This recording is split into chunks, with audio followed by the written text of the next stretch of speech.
Hey everyone, so welcome to AP Physics 1. I'm going to be the instructor for the course. My name is Mr. Clow, and I like to run through, for this whole meet the teacher, or, uh, meet the class, I guess, a quick rundown of everything that's to be expected. So, first off, the best way to contact me is through email. This makes it very easy because I can email throughout the day, and I'll constantly be able to respond right away. This is my email. It's a standard teacher email. You could also contact me through Canvas. You can either contact me through your child's account or a parent observer account. Either way, it goes to the same email. If you hadn't set up a parent observer account and you want one, go to the school's main page in order to kind of follow and find more details. Now, you could also call me through the school. That's fine. However, I do find that sometimes we end up being two ships passing in the night, constantly missing each other. I have very limited time during the school day, and sometimes I have limited time after school, especially in the AP class, because there's always kids wanting to ask questions, and I can't really talk to parents while kids are in the classroom. So it can get a little bit difficult contacting me through here. But of course, if you want to call, I'll try to reach out as quickly as I can. Right. Now, one thing that I wanted to mention about this class is that because this class is a very fast-paced class, especially because of the fact of where we are in New York, we have a lot less time than a lot of the other states in the country. So, in order to make sure that I cover all the material, we'll be incorporating what I call a soft flipped classroom. What this means is that not everything is going to be covered at home. Only some of the material is going to be covered at home. So the way I do it is that the easier material, basically the material that is normally covered at the Regents level, will be covered in these videos called Ed Puzzles. These Ed Puzzle videos, the students are expected to watch them and take notes on them just like they would in a normal class setting. So, like I said, these are typically the easier materials. It's things just like, here's an equation. Let's do a few basic practice with these equations. This allows me to spend more time in class on material that is more difficult at the AP level and allows me to do more hands-on practice problems. Now, it is possible for me to cover all this material in class. However, I have found that if I did that, I would not have enough time to do practice problems in class, meaning that all the practice problems would be done at home, and then they would have to ask me questions after school, which not a lot of kids would actually take advantage of. So I feel it's easier and better for them to see the practice problems in class and then do some of this easier material at home. Most of these assignments will be assigned through Canvas. I've already been going through this for the past few weeks, but what they would do is on Friday there would be a bulk Canvas assignment, an assignment for the week. It will tell them when everything is due between Monday to Friday. Typically, on most weeks, they'll have either 3 or 4 assignments for each of the days. So most of the days they'll have something. The Ed Puzzle videos are typically somewhere around 15 minutes altogether. Sometimes instead of Ed Puzzle videos going through notes, there might also be questions where they do practice problems, typically Regents level practice problems, just to get used to using the equations as a foundation before we can work on the more complex stuff in class. These videos, all these videos are graded based off of completion. So as long as they show me the work that they did, the notes that they've taken, anything like that, they get a full 100 on it. So at the end of the week, they get a grade. 100 means they got all the assignments, and if they miss any assignments, it takes off either 25 points or whatever, depending on the number of assignments. One thing I do mention is that even the deadlines kind of have a soft deadline. This means that even though I may say that a certain assignment is due on Monday, if they get it to me by the end of the week, they can get the credit for all those assignments without incurring any penalty. Anything outside that, and I either won't accept it or there will be a late penalty. I find this is easier because if there's ever a case where someone can't do an assignment on Monday, or maybe they didn't realize that there was an assignment due on Monday, or something like that, it becomes a lot less stressful that they have to do it that day, and they can kind of push it another day. Now, of course, this ends up causing a little bit of an issue because sometimes the reason why it's due on Monday is pacing, because that means that I wanted to go over material based off of that. So they could come in and not really understand what's going on. Uh, I obviously that's not ideal, but if they want to prevent that, they just try to keep on task. But the idea is to make it so it's not significantly stressful. As long as they get everything by the end of the week, they're going to be golden. All right. Now, there's two tests that the students are going to be expected to take at the end of the year. The first one, obviously, is the AP Physics 1 exam. This is going to be on May 16th. And then the second exam, they are expected to take the Regents test in mid June. It's June 24th, unfortunately, the very last Regents of the year. Uh, un- After the AP is taken, we're going to have to do a lot of covering of the Regents material to kind of make sure that they're prepared for that. I know that a lot of students are probably getting prepared to graduate at that point and may not be wanting to take a Regents exam. However, I'm still obligated to prepare them for it. So I just want to mention that so that everyone's aware of it. Now, there also is the option to take the APC mechanics exam. This is going to be on May 14th, so it's on a different day. I mentioned this to a lot of students in class, and hopefully they discussed it with you. This allows students to get other opportunities to get AP physics credits that could also allow them to opt out of certain classes. Of course, I've talked to students.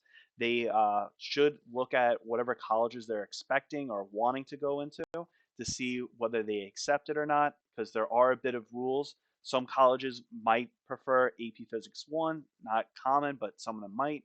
Some colleges like the APC exam more, so they'll give more bonuses. For example, at Stony Brook, a lot of times passing the AP Physics 1, they'll just get science credit, but if they pass the APC exam, then they can actually get credit for a specific class so that they won't have to take physics in college, which is really nice for those students who want to go into science but not necessarily physics. Because in this case, they might be able to actually opt out of all the physics requirements because sometimes they might only need to take one physics class by doing well on the APC. Now, of course, with the APC, because it's optional, I don't really cover it in class. This is stuff that they're going to have to do outside of class. Now, there are incentives. I do still teach a little bit of this stuff through Edpuzzle. So the Edpuzzle videos that cover AP Physics C material are all going to be extra credit assignments. Every now and then, I'll assign assignments through AP Classroom for the APC material. That's extra credit as well.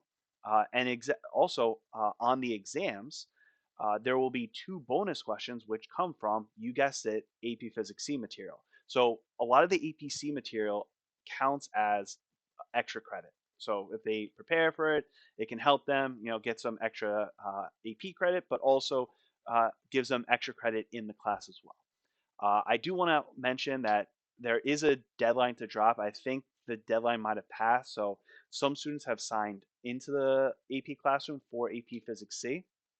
There's a chance that they may not want to take it. That's fine. You just don't pay for the exam when it comes time. That's pretty much the go-to. All right. So AP Physics 1 test, another thing I wanted to mention about it is, I don't know if you've been told, but there has been a recent change with the way that tests are going to be administered. They're now going to be digital.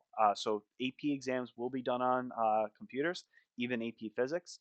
So in order to help prepare the students for this change and to make sure that they're able to use the program that they can answer on, some of our tests will eventually have to incorporate testing on the computer. So I just wanted to mention that we have a bunch of computers in the classroom. They'll be able to use those on the testing days. I do want to make sure that certain bells and whistles are fixed before I start to implement it. So the first few exams will be on paper. However, once I finally get comfortable using the computers, maybe they do some practice tests on the computers, we will end up switching over and doing more of our tests on the computer. Unfortunately, the desks aren't super big, so we'll see. Hopefully, it works out good. Some material. So this was stuff that should have been in the syllabus. Things like pen and pencil. I mentioned that students need to have pencils so that they can make erasures and make mistakes. That's fine. That's how you learn. The calculator. They should have a graphing calculator, ideally. If they don't have their own graphing calculator, please make sure that they contact someone in the math department to borrow and rent one of the graphing calculators. It is extremely important that they have calculators on hand. I do have calculators. They are not good. And a lot of the students right now are kind of using their, well, some of the students are using their phone calculators, which is fine in class. I don't mind that, but will not be accepted on the test, both my in-class test and the AP test. So that's why I want them to have a calculator that they're going to be comfortable with to do exams with. We don't want them wasting time trying to figure out how a calculator works during a test, which they're going to have to worry about how answering questions works. They should have two 3-ring binders, one for notes. This is like the in-class one. We do a lot of guided notes, handouts, things like that.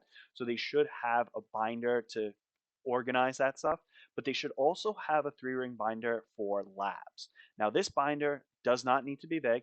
It only needs to be about like an inch, inch and a half tops. Nothing crazy. A lot of the students already have binders, but there are still some students that don't have binders. So please try to get those binders. Like I said, it does not have to be big. It could be one of the basic binders from the dollar store. Nothing crazy. Grading policy follows exactly what all the rest of the science department does, so there's not much of a difference. There's 70% of assessments, labs are 15, and class participation and homework are 15. The idea is the assessment that's kind of testing them the best, and that's going to give us the best indication of how well they do. So that's going to be the bulk part of their grade. Ideally, we want to make it so that whatever grade they're getting in the class helps us figure out what grade they're going to get on the AP exam.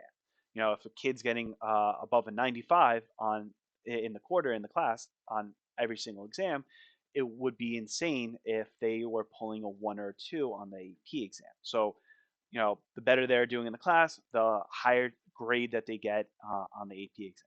Essentially, is what we want to try and get to. There are basically two things that are going to be part of the assessment category: tests and quarterlies.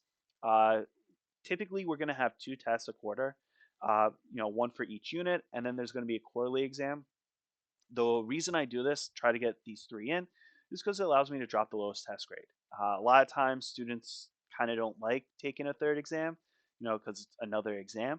However, I do feel like it's nice to be able to have that wiggle room in the grades and flexibility with it to be able to make a mistake on one test. Maybe they weren't prepared for it, especially on the first exam. That's how it is. Not fully knowing what to expect, or maybe there was just one subject that they weren't really doing well in because they were constantly absent, and then allowing them the opportunity to make it up with the quarterly exam can really help alleviate grades. One other thing I did want to mention about tests is that the tests are going to be graded on the curve. All the questions I take on the test are coming from College Board. They are AP level. Sometimes they could be the more difficult, the higher level of the AP levels, but they are AP level. Um, and because they are AP level, it is going to be paced like an AP exam. It only makes sense that it's also curved like the AP exam. So that's what I want to mention about the test. Class participation is also 2 categories. There's a classwork component and the homework component. The classwork component is basically everything they do in class. The main idea is if they're doing work in class, they get credit. So at the end of each week, they should be getting a grade, and for most AP students, it's a free 100. So as long as they're doing the work in class, they're getting 100.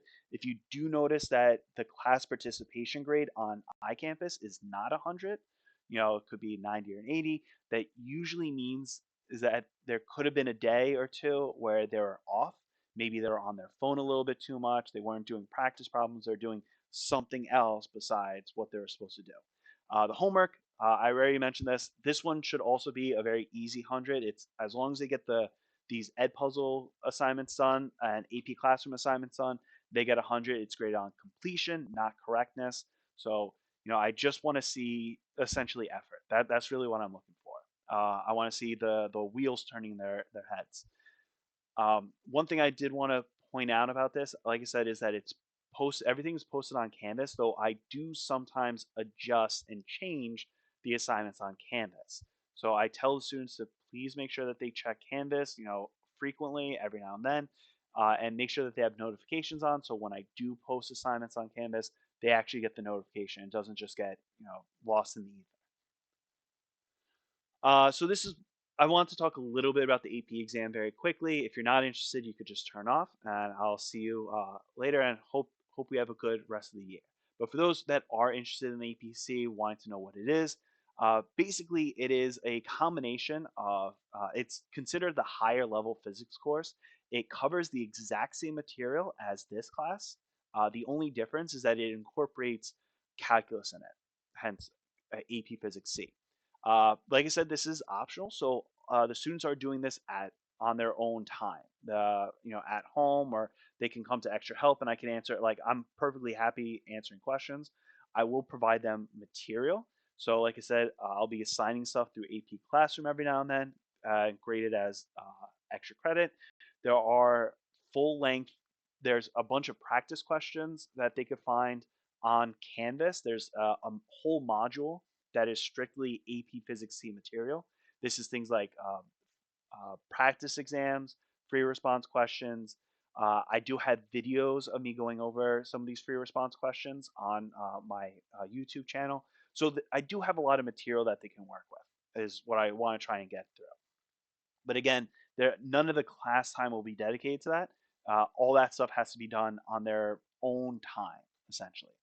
Now, this was what I mentioned before, is that there are a lot of reasons why people would want to take this. I already talked about how sometimes colleges will accept more of this. There's a variety of different examples that I found of all these. It's not the same, it's not consistent throughout the board, but for some colleges, you might find that that they might actually allow for credit even if they get a 3 on the APC, as opposed to requiring a 4 on the AP1 to get the same credit. Or other things like it gives them a better idea of what to expect in college, since college tends to use calculus based physics rather than algebra based conceptual physics like we're doing in this class, AP1. Um, and like I said, the students have already kind of signed up.